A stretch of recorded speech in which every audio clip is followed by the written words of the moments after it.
bukan karena nama aku yang ditato, terus aku tuh jadi seneng dan happy. Nggak kayak gitu ceritanya. Jadi sebelumnya beliau itu udah punya banyak tato di area tangannya. Dan kebetulan beliau itu menyadari bahwa nanti setelah mualaf, beliau itu nggak bisa nato lagi gitu. Nato bukan untuk nambahin, tapi nutup nama-nama band yang mungkin ada memori buruk di beliau gitu. Jadi akhirnya dengan segala pertimbangan, beliau itu menutup nama band tersebut dengan tato lagi gitu.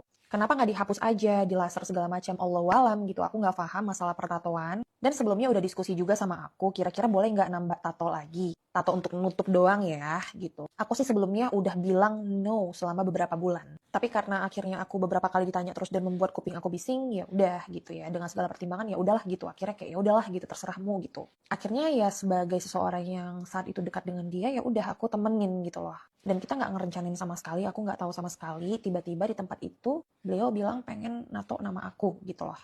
Perasaan aku gimana? Ya shock aja gitu loh. Lebih kayak ke bener gak sih lo mau nato gitu loh. Bukan seneng, bukan gimana juga. Beneran loh ditato sama dia. Aku kira bercanda doang gitu loh. Dan ternyata beneran dia lakuin dan aku berpikir ya udahlah. Tadi juga yang ditato itu untuk nutupin nama band itu lumayan banyak banget sih area yang dia tutupin gitu. Karena sekalian ya gitu. Jadi bukan karena aku usulkan atau kemauan dia untuk nambah-nambah style baru, enggak gitu. Tapi alhamdulillah sampai saat ini orangnya sangat istiqomah dan tato tersebut yang dia kerjakan sebelum dia mualaf itu tidak mempengaruhi proses dia untuk belajar tentang Islam dan semangatnya luar biasa banget gitu. Jadi mungkin aku butuh banyak dukungan kalian tanpa harus menghakimi kayak gini gini gini gini gini suami aku mungkin dulu pas mau mualaf banyak belajar. I know cuman mungkin proses orang itu berbeda-beda gitu loh. Kayak aku dulu proses aku untuk mualaf itu pun berbeda, nggak semulus itu gitu loh. Aku tuh nggak yang langsung kayak belajar. Aku belajarnya setelah aku mengucapkan syahadat, yang ada itu awalnya hanya keinginan, bukan belajar gitu. Jadi berbeda-beda proses. Dan ingat bagaimanapun orang yang mengalami kejadian itu lebih paham rasanya. Aku tuh mualaf. Ya, jadi aku tuh lebih paham juga untuk nge-treat mualaf lainnya. Kalau aku terlalu stretch untuk langsung kayak nggak boleh gini, nggak boleh gitu. Kayaknya no deh.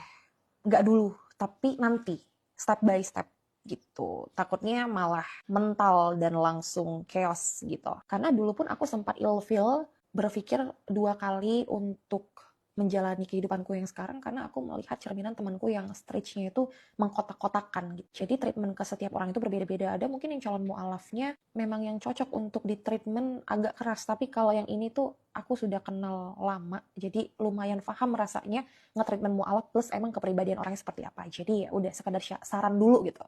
Gitu. Yaudah ya pokoknya gitu aja. Thank you. Mohon maaf kalau membuat kecewa, mohon maaf kalau ada salah. Bagaimanapun aku menerima kritik dan saran, tapi semoga kritik dan saran kalian itu membangun tanpa harus menjatuhkan. Terima kasih. Assalamualaikum.